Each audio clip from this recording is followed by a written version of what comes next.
স্বাগত জানাচ্ছি খাতুনগঞ্জ থেকে মধুশীলের সাথে আছে আমি শামীম জাহেদি।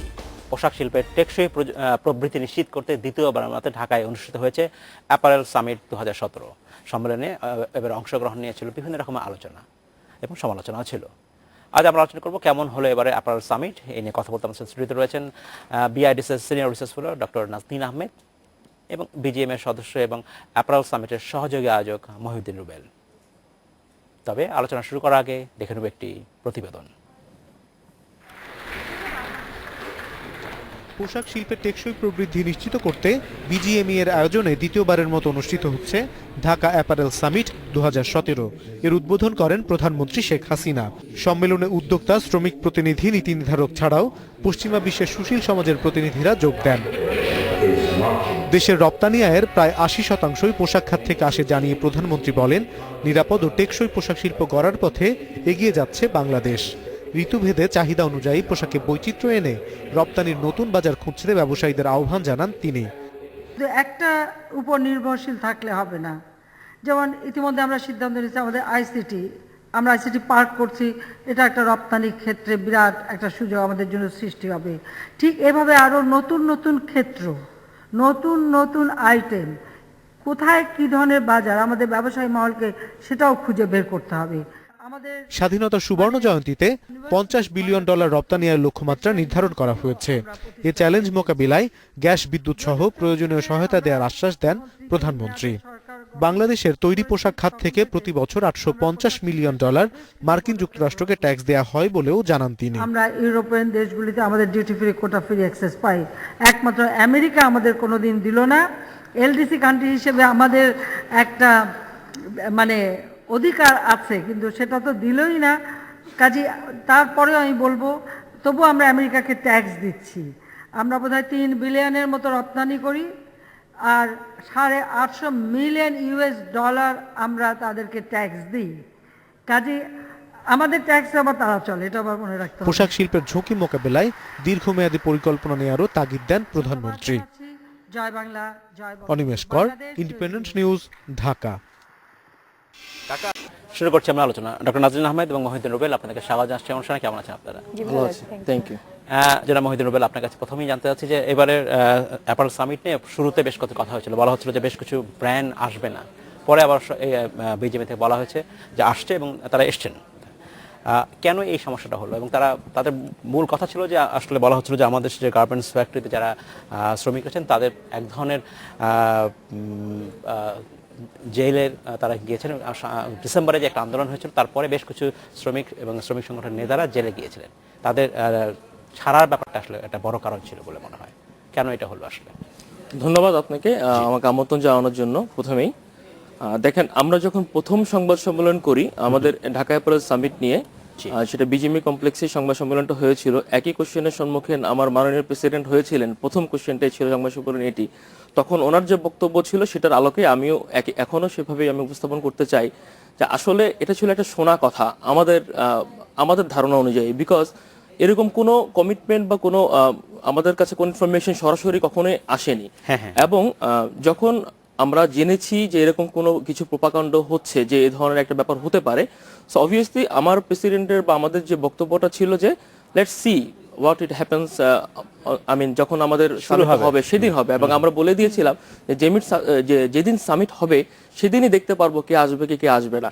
আর একটা জিনিস কি দেখেন, আমরা তো ইনভাইট করতে পারি সবাইকে, এবং যে কোনো অনুষ্ঠানে ইনভাইট করলেই সবাই যে আসে আসলে তা কিন্তু কখনোই না। কারা কারা এসেছিল শেষ পর্যন্ত? যেই 5টা ব্র্যান্ড নিয়ে কথা হচ্ছিল সবাই এসেছিল, এবং H&M এর কথা হচ্ছিল, H&M, CNA, নেক্সট, চিবো, ইন্ডিটেক্স, এবং ইভেন কি তার আগের রাতে যে আমাদের ডিনার ছিল, সেই ফর্মাল যে ডিনারটা ছিল সেখানেও তারা এসেছিল, এবং পরের দিনে সবাই এসেছিল। এমনকি আমাদের সিএনএর আপনার যে head of supply chain innovation and transformation যে ছিল সেও এসেছিল। সো আসেনি এরকম কেউ আমাদের চোখে পড়েনি। এখন এমন হতে পারে যে বাংলাদেশে তো অনেকগুলো ব্র্যান্ড রিপ্রেজেন্ট করছে, হয়তো কোনো ব্যস্ততার কারণে, কোনো না কোনো সমস্যার কারণে হয়তো একজন বা দুজন হয়তো বাদ গিয়েছে। আর শ্রমিক নিয়ে আপনি আসলে যে কথাটা বলছেন, ওইরকম কিছু না কিছু আসলে ইস্যু তো আমরা যখন এত বড় ইন্ডাস্ট্রি চালাই আমাদের কখনো না কখনো কিছু না কিছু সমস্যা হয়তো দেখা যায়। আমরা সবসময় খুব শক্ত হাতে সরকারের সহযোগিতায়, দেশবাসীর সহযোগিতায়, আমাদের শ্রমিক ভাই বোনদের আন্তরিকতায়, বিজিএমইএর সহযোগিতায় আমরা কিন্তু সমস্যাগুলো সবসময় সলভ করে এসেছি এবং সেগুলো দিয়ে আসলে খুব লং টার্ম কখনোই কোনো এফেক্ট কখনো হয় না। দাবি দাওয়াগুলো আবার যখন আমরা মিটিয়ে ফেলতে পারি সমঝোতা করে, তখন সুন্দর মতো সলভ হয়ে যায়। তো ওরকম কোনো কিছু হয়েছে বলে আমাদের মনে হয় না আসলে। ডক্টর নাজনীন আহমেদ, আপনার কাছে জানতে চাচ্ছি যে আমরা প্রতিবেদন দেখলাম যেখানে প্রধানমন্ত্রী বলছিলেন যে জিএসপি সুবিধার কথা বলছেন, যুক্তরাষ্ট্রের কাছে আসলে জিএসপি সুবিধা আমরা পাইনি, কিন্তু আমরা আসলে ট্যাক্সও দিচ্ছি। জিএসপি সুবিধা পেলে যেটা সুবিধা ছিল যে টেক্সটাইলে আমরা কখনো সুবিধা পেতাম না, অন্যান্য প্রোডাক্ট আমরা ইভেন এটা বলা হয়ে থাকে যে টেক্সটাইল যেগুলো সহযোগী যেসব পণ্য আছে সেটাও আসলে আমাদের ক্ষতি হচ্ছে। জিএসপি আসলে কেন পাচ্ছি না? আমরা যে লেবার স্ট্যান্ডার্ডের কথা বলছি, যে কারণে যে কথাটা এসেছিল যে অনেকগুলো ব্র্যান্ড আসছে না, তো লেবার স্ট্যান্ডার্ডের যে মানের যে উন্নত করার কথা, সেখানে কি আমরা যথেষ্ট কাজ করছি না কিনা? আপনি যেটা বলেছেন যে জিএসপিটা ইউএসএ তে কিন্তু আমাদের পোশাক খাতের জন্য না, অন্য আমরা পোশাক খাতে কখনো জিএসপি পাই নাই ইউএসএ তে, তবে আমরা ডিউটি ফ্রি কোটা ফ্রি এন্ট্রির জন্য ডব্লিউটিওর আন্ডারে সেটা দীর্ঘদিন থেকেই আবেদন আছে এবং মাননীয় প্রধানমন্ত্রী যেটা বললেন এটা তারা এখনো পর্যন্ত শুনে নাই এবং অদূর ভবিষ্যতেও শুনবে বলে কোনো সম্ভাবনা নাই। সেক্ষেত্রে অন্যান্য প্রোডাক্টের জন্য একসময় ইউরোপের মতোই ইউএস এর মার্কেটে আমাদের জিএসপি সুবিধা কিন্তু ছিল। পরবর্তীতে এই শ্রমিক ইস্যু এবং কিছুটা এনভায়রনমেন্টাল ইস্যু মূলত এটা তুলে এই জিএসপি সুবিধাটা বাতিল করা হয়। যে সময় বাতিল করা হয় সেই সময় হয়তো শ্রমিক ইস্যুটা, যেটা অন্য সব সেক্টর মিলিয়ে আমি কথা বলছি, সেখানে কিন্তু গার্মেন্টস না, সেটা কিছুটা ইস্যুটা ছিল। কিন্তু আমরা কিন্তু 2006-এর যে লেবার ল হয়েছে এবং তার পরবর্তীতে সেটার ইমপ্লিমেন্টেশনের প্রক্রিয়ায় বাংলাদেশের কিন্তু এই যে কোনো পুরো ম্যানুফ্যাকচারিং খাতে একটা বড় পরিবর্তন ঘটেছে। এখন সেই পরিবর্তনটা যথেষ্ট কিনা আপনি যদি এই প্রশ্ন করেন, আমার মনে হয় যে আরো অনেক দিনও আমাদের বলতে হবে এটা যথেষ্ট নয়। কারণ অনেক উন্নত দেশেও আপনি দেখবেন কিন্তু এই শ্রমিকদের নিয়ে যে অসন্তোষ বা অসুবিধা সেটা আছে। আপনি দেখেন ডোনাল্ড ট্রাম্প আমেরিকায় প্রেসিডেন্ট হওয়া মাত্র উনি কি বলছেন, সেটা ওনার পলিসি ঠিক হোক বা ভুল হোক, উনি বলছেন যে লোকাল প্রোডাক্টকে উনি প্রমোট করবেন। তার মানে কি ওইখানেও কিন্তু লোকাল শ্রমিক, লোকাল উদ্যোক্তাদের মধ্যে ওই অসন্তোষ আছে যে অন্য দেশের প্রোডাক্ট সেখানে ঢুকে তাদের বাজার নষ্ট করছে। কাজে একটা উন্নত দেশও কিন্তু এই অসন্তোষ থেকে মুক্ত নয়। এখন আমাদের দেশে যেটা ছিল ওয়ার্কার্সের রাইটসদের অনেক কমপ্লায়েন্সের অনেক সমস্যা ছিল। একটা সময় ওয়ার্কার্সরা কোনো জবের কোনো কন্ট্রাক্ট পেতেন না, ম্যাটারনিটি লিভ ছিল না, এইসব সমস্যা ছিল। কারণ আমরা যখন শুরুর দিকে শিল্পে আমরা প্রসার করেছি তখন কিন্তু এটা ফার্স্ট জেনারেশন উদ্যোক্তা, তারা জানতেনই না কমপ্লায়েন্স কি জিনিস, এটা যে করতে হবে এই ইস্যুগুলো এসছে, আমাদের আইনও ছিল না। তো একটা সাথে তাদের অভিজ্ঞতা বেড়েছে, আইনটা এসেছে এবং 2006-এর পর থেকে কিন্তু সব সেক্টরে এটা গুরুত্বের সাথে দেখা হচ্ছে, এইটুকু বলা যায়। এবং রানা প্লাজার পরে তো শুধু গার্মেন্টস না, আমি মনে করি অন্যান্য খাতের মধ্যেও কিন্তু ইভেন শ্রমিকদের মধ্যে একটা সচেতনতা আসছে যে তারা কোন ওয়ার্ক প্লেসে কাজ করছে। কাজেই আমি বলবো যে এই ইস্যুটাকে যদি ধরে রাখে আমেরিকা জিএসপি সুবিধা দেওয়ার জন্য অন্য খাতে, তাহলে এটা আসলে একটা নন ইস্যু। কারণ তাদের দেশেও নানান রকম অসন্তোষ তারা দেখতে পাবে। আমাদের এখানে যে অগ্রগতি আমরা করেছি শ্রমিকের অধিকার নিয়ে ইউনিয়নে, আমাদের দেশে যত লেবার ইউনিয়ন যেভাবে আছে আমেরিকাতেই সেভাবে নেই।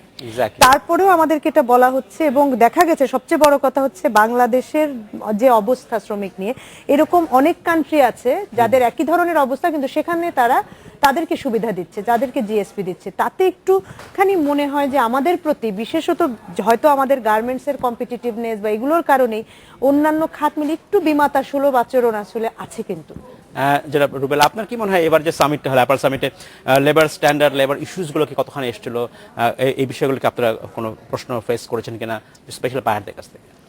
আসলে এই বিষয়গুলো নিয়ে দেখেন, আমরা যখন রানা প্লাজার ঘটনা ঘটে 2013-তে আমাদের প্রথম একটা আমরা বড় ধরনের ধাক্কা আমরা ইন্ডাস্ট্রিতে আমরা পাই। তারপরে কিন্তু আমাদের ট্রান্সফরমেশন নিয়ে আমরা কাজ শুরু করি, কিভাবে আমরা ওই স্ট্যান্ডার্ডগুলোকে আরো আগিয়ে নিতে পারবো, কিভাবে আমরা আরো বেটার করতে পারি। সো কোয়েশ্চেন সবসময়ই তখন থেকে আমরা একটা বায়ারদের থেকে আমরা তাদের যে উদ্যোগ ছিল সেটা সবসময়ই ছিল, সেই সাথে আমরাও কিন্তু অনেক উদ্যোগী হয়ে গেছি। আমরাও কিন্তু জানি যে আমাকে ভালো করতে হবে, আমাকে প্রতিযোগিতায় টিকতে হলে আমাদেরকেও এই জায়গাগুলো ডেভেলপ করতে হবে, ওয়ার্কার রাইটস। এবং আমরা যদি ওগুলো নিয়ে কাজ না করি ডেফিনেটলি লং টার্মে আমাদের রেজাল্টটা কালেক্টিভলি কখনোই আসবে না। সো বায়ারদের অবশ্যই এই ধরনের একটা সচেতনতা তো থাকেই, সেই সাথে আমাদের দেশের শ্রমিক ভাই বোন আপা যেটা একটু আগে বললেন, তারা থেকে শুরু করে উদ্যোক্তারা সবাই এখন সচেতন হয়েছেন। তো এটা আসলে আপনি সব জায়গাতেই পাবেন, সব ডেভেলপ কান্ট্রিতেও কিন্তু এই ক্যাম্পেইন থাকবেই এবং আমাদের এখনো তার ব্যতিক্রম কিছু না। অবশ্যই যেটা ডেভেলপমেন্ট হয়েছে আমি বলবো যে আমাদের মানসিকতা এবং আমাদের সিচুয়েশনটা আগে থেকে অনেক বেটার হয়েছে। ডক্টর নাজনীন আহমেদ, আপনি বলছিলেন যে আমাদের যে সামনে এগোতে হবে তার জন্য এটা আসলে কন্টিনিউয়াস প্রসেস এবং আসলে যথেষ্ট হয়েছে বলা যাবে না, আমরা আসলে আরও করব। সেক্ষেত্রে আমরা যদি আমরা যে কথা প্রায় বলি যে 2021 সালের মধ্যে বাংলাদেশ $50 বিলিয়ন যে এক্সপোর্ট রপ্তানি করতে চায়, এবং এটার জন্য খুব বেশিভাবে আমরা নির্ভরশীল হচ্ছে পোশাক শিল্পের উপর। পোশাক শিল্পেই 50 বিলিয়ন করতে চায়, অন্য খাত ধরলে এটা যদি 7-5 ইয়ার প্ল্যানে দেখি তাহলে অন্য খাত ধরে এটা $55 বিলিয়ন মতো আমরা যেতে চাই 2021 সনের মধ্যে, এবং পোশাক খাত থেকে সেক্ষেত্রে $50 বিলিয়ন একটা টার্গেট নিয়ে ওনারা চলছেন। এই মুহূর্তে যেই গতিতে চলছে সেই গতিতে গেলে এই টার্গেট পূরণ হবে না। এই মুহূর্তে যে গতি সেটার থেকে যদি সেই গতিতে গেলে বা তার থেকে একটু যদি বাড়েও তাহলেও 45 বিলিয়ন ট্রিলিয়নে হয়তো যেতে পারবে। এখন যদি 50 বিলিয়নে যেতে হয়, এখানে সবচেয়ে বড় জায়গাটা হচ্ছে যে সেটা হচ্ছে যে ইউটিলিটির যে সাপ্লাই, অর্থাৎ গ্যাস। ডক্টর আহমেদ, আমাদের নিতে হবে একটা বিরতি, আমরা আপনার বাকি অংশ শুনবো, একটা বিরতি নিয়ে এসে আমরা নিচ্ছি একটা বিরতি, আমাদের সাথেই থাকবেন, ফিরছি শীঘ্রই।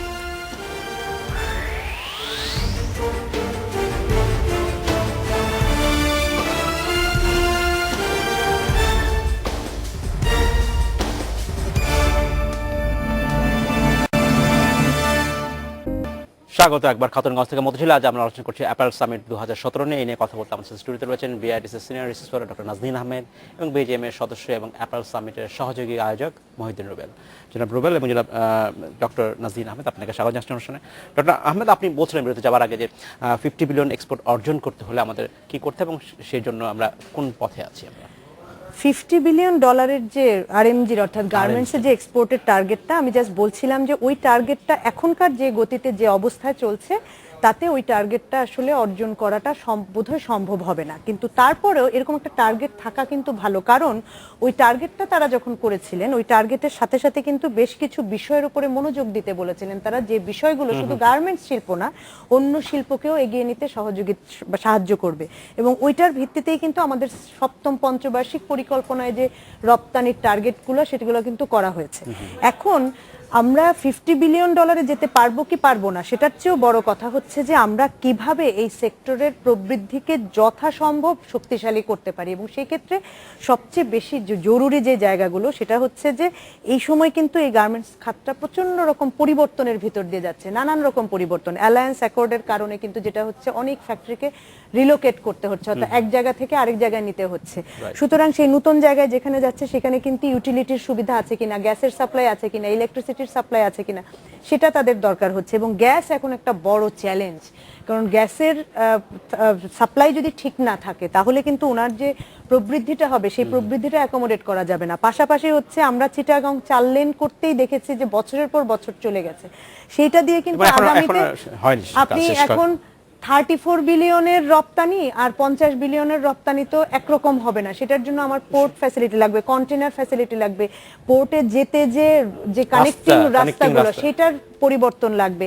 এবং এই সব কিছু যদি না হয়, এটা তো শুধু সেক্টরের এন্টারপ্রেনার বা ওয়ার্কারদের দোষ দিয়ে লাভ নেই, ওইখানে কিন্তু পরিবর্তন ঘটছে। তারা আমি ওনাদের কয়েকটা বিভিন্ন প্রোগ্রামে গিয়ে দেখেছি যে টেকনোলজিতে আমার কাছে মনে হচ্ছে একটা হিউজ চেঞ্জ হচ্ছে, যেটা ওয়ার্কারের প্রোডাক্টিভিটি বাড়াবে এবং খুব এফিশিয়েন্ট টেকনোলজি কিন্তু আসছে, যেটা দরকার।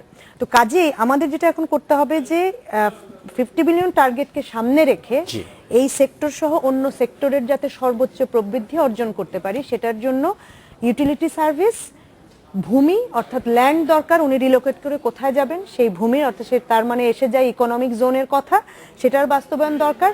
পাশাপাশি হচ্ছে যে শ্রমিকের অধিকার প্লাস কমপ্লায়েন্স, এই অ্যালায়েন্স অ্যাকর্ডের চাহিদা, এইটা মিটাতে ফ্যাক্টরিগুলোকে যে ধরনের ইনভেস্টমেন্ট করতে হচ্ছে সেইখানে সরকারের সহযোগিতা দরকার। যেমন একটা আমি এটা বলছি যে যেমন রিলোকেট যখন করে একটা জায়গা থেকে আরেকটা জায়গায় ফ্যাক্টরি নিচ্ছে, ওনারা কিন্তু এই শ্রমিকগুলাকে এখানে ফেলে যেতে পারেন না, এই শ্রমিকগুলো তো বেকার হয়ে যাবে তাহলে। আর নতুন জায়গায় হঠাৎ করে শ্রমিক নিয়ে উনি সহজে উৎপাদন শুরু করতে পারবেন না, ফলে তাকে কিন্তু শ্রমিক ওখানে নিতে হবে, আইদার তাদের বাসস্থানের ব্যবস্থা করতে হবে অথবা রেগুলার তাদের যাতায়াতের ব্যবস্থা করতে হবে। সেইখানে কিন্তু সরকার হেল্প করতে পারেন, যে একটা যদি পাবলিক ডেডিকেটেড সার্ভিস থাকে ফর ওয়ার্কার্স, যেসব জায়গায় রিলোকেশন হচ্ছে at least for next 3 to 5 years, তাহলে সেটা কিন্তু একটা বড় ভূমিকা রাখবে ওনাদের ব্যবসার সক্ষমতা বাড়াতে। ধন্যবাদ জনাব মহিউদ্দিন রুবেল, আপনার কাছে আমি জানতে চাচ্ছি যে এবারে অ্যাপারেল সামিটের টেক আউট কি কেমন হলো? দেখেন, একটা তো লক্ষ্য অবশ্যই ছিল, প্রতিটা সামিট বা প্রতিটা এরকম একটা প্রোগ্রামের কিন্তু একটা টার্গেট নিয়েই সেই সংগঠনগুলো আগায়। আমি যদি একটু পিছনে যাই, 2014-তে আমরা প্রথম ঢাকা অ্যাপারেল সামিট করি। সেবার আমরা একটা টার্গেট নিয়ে আগিয়েছি, যেটা আপা বললেন, হয়তো আমরা পুরোপুরি অ্যাচিভ করতে না পারলেও কাছাকাছি তো যেতে পারবো। সো অবভিয়াসলি এটা ছিল একটা ফার্স্ট স্টেপ আমাদের নেওয়া। সেটার সাথে আমরা কিছু ছোট ছোট আরো স্টেপ নিয়েছিলাম, যেটা হলে হয়তো আমরা আরো ভালো মতো অ্যাচিভ করতে পারতাম জিনিসটা। বাট সেই বলে যে আমরা থেমে আছি বা আমরা তো থেমে নেই। আপনি যদি দেখেন তখন থেকে আমাদের কমপ্লায়েন্স এবং আরো যে ডেভেলপমেন্ট গুলো তখন শুরু হলো, সেই কিন্তু আমাদের পথ চলা আরেকটু অন্যভাবে আমরা শুরু করলাম। তারপর থেকে সেটারই ধারাবাহিকতা হিসাবে আমরা 2017-তে এসে আমরা আসলে কোথায় আছি, ওই 3 বছরে আমরা কি ডেভেলপমেন্ট করেছি, আমাদের প্রোডাক্ট কতটুকু ডেভেলপ হয়েছে, আমাদের ওয়ার্কার রাইটস কতটুকু ডেভেলপমেন্ট হয়েছে, আমাদের ডাইভার্সিফিকেশন আমরা কতটুকু করতে পেরেছি, সব মিলে সামগ্রিক যে অবস্থা কমপ্লায়েন্স সহ আমরা কোথায় আছি সেটা বোঝানো ছিল আমাদের এখানে মুখ্য ব্যাপার। আমি আপনাকে যদি এবারে ট্যাগলাইনটা বলি, দেখেন আমাদের এবারে ট্যাগলাইন ছিল together for a better tomorrow. So আমরা 50 বিলিয়ন অ্যাচিভ 100% করতে পারি আর না পারি, আমরা কিন্তু সেটা চেষ্টা করে যাচ্ছি এবং একটা বেটার টুমরোর দিকে আমরা যেতে চাই। আমাদের দেশে এখন আমরা কমপ্লায়েন্সের বেশ কিছু ডেভেলপমেন্ট করেছি, আমরা একটা অবস্থানে আছি, অ্যাকাউন্ট অ্যালায়েন্সের মাধ্যমে আমরা একটা জায়গায় চলে গিয়েছি। সো এরপরে কি, এরপরেও তো আমরা ভালো করতে চাই, আমরা তো থেমে থাকতে চাই না। এরপরে যেই কাজগুলো আছে সেগুলো যাতে থেমে না থাকে সেগুলো নিয়ে একটা আলোচনা আমাদের এখানে ছিল। প্রথম আলোচনা ছিল আমাদের business policy and environment. So business পলিসিগুলো কি হতে পারে, কিভাবে ডেভেলপ করতে পারে, সেটা দেশ বিদেশ সব জায়গাতেই আমাদের করণীয় ছিল, সরকার থেকে শুরু করে বেসরকারি প্রতিষ্ঠান। দেন ছিল আমাদের collaborative and responsible sourcing for sustainable growth. So আমাদের যেটা সবাইকে মিলে একসাথে আগাতে হবে, আমি একা আগালে হবে না, আমাকে বায়ারদেরকেও সহযোগিতা পেতে হবে, সরকারকেও পেতে হবে, সব রকম পার্টনারকে আমাকে এখানে একসাথে কাজ করতে হবে, তাহলেই কিন্তু এটা পসিবল। সো এটা ছিল আমাদের সেকেন্ড সেমিনারটা। আর যদি থার্ডটা বলি, ট্রান্সফরমেশন অ্যান্ড রোড অ্যাহেড। তো সামনে আমাদের কি কি চ্যালেঞ্জ আছে, সামনে আমরা কি থেমে থাকবো না, আমরা থেমে থাকবো অবশ্যই না। তো আমরা সামনে কিভাবে আমরা কাজ করব, সামনে আমাদের কমপ্লেন্স গুলো আমরা কিভাবে দেখব, সরকার কিভাবে দেখছে, আমরা কিভাবে দেখছি, বায়াররা কিভাবে দেখছে। তো ওই জায়গাগুলোতে উইদাউট কম্প্রোমাইজ আমরা যে টার্গেট গুলো সেট করছি, বিশ্বের দ্বিতীয় প্রথম হওয়ার স্বপ্ন দেখছি, সেখানে যাতে খুব সুন্দর করে আমরা যেতে পারি, পৌঁছাতে পারি, সেটা নিয়ে আলোচনা ছিল। মানে যেমন আমি জাস্ট বলি যে ওনাদের প্রথম যে সেশনটা বিজনেস পলিসি, ওইটার কিনোট স্পিকার আমি ছিলাম। এবং আমি যখন এই ওনাদের জন্য এই বক্তব্যটা বা প্রেজেন্টেশনটা তৈরি করি, ওনাদের সাথে আলাপ আলোচনা করি যে আসলে আমরা পলিসি সাপোর্ট যেটাকে বলি, গার্মেন্টস শিল্পের উত্থানে কিন্তু পলিসি সাপোর্ট একটা বিরাট ভূমিকা রেখেছে, ক্যাশ ইনসেন্টিভ থেকে শুরু করে নানান কিছু। এখন কিন্তু ওনাদের আর ওই ধরনের ক্যাশ ইনসেন্টিভ বা ওইটার থেকেও বেশি জরুরি কিন্তু ওনাদের জন্য হয়ে গেছে, যেমন ধরেন পলিসির স্টেবিলিটি, অর্থাৎ ওনাকে যা প্রতি বছর যেন বাজেটের সময় গিয়ে দেখা যায় যে একটা দৌড়াদৌড়ি শুরু হয়ে যায়, নেগোসিয়েশন, সোর্স ট্যাক্স এত হবে না অত হবে। উনি যদি জানতে পারেন যে আগামী 5 বছর আমার সোর্স ট্যাক্স এটা থাকবে, কম হোক বেশি হোক, এটা নড়চড় হবে না, তাহলে ওনার জন্য প্ল্যান করা খুব সোজা হয়। আমি বলছি না যে এই মুহূর্তের সোর্স ট্যাক্স যা আছে আমি ওনারা ওটা আরো কমাতে বলেন, আমি বলছি না যে কমায় দেওয়া বা বাড়ায় দেওয়া, সেটা না, মূলত হচ্ছে স্টেবিলিটি ইন পলিসি ভীষণ ভাবে দরকার। এই যে চ্যালেঞ্জ অ্যাহেড আপনি বলছেন, সেটার কি চক আউট আপনারা করছেন কিনা বা করছেন কি?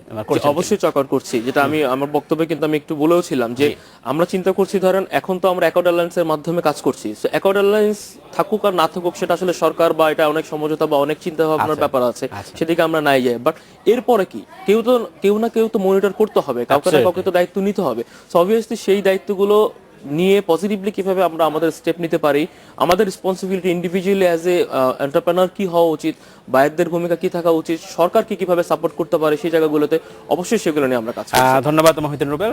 ডক্টর নাজনীন আহমেদ, আপনাকে অসংখ্য ধন্যবাদ। আজকে শেষ করতে হচ্ছে, বসে দিন আপনার সাথে আমরা আবার কথা বলবো। আপনাকে ধন্যবাদ। এই ছিল আজকে আমাদের খাতুনগঞ্জ থেকে মধ্যশিলা, আমাদের সাথেই থাকবেন, দেখা হবে আবার।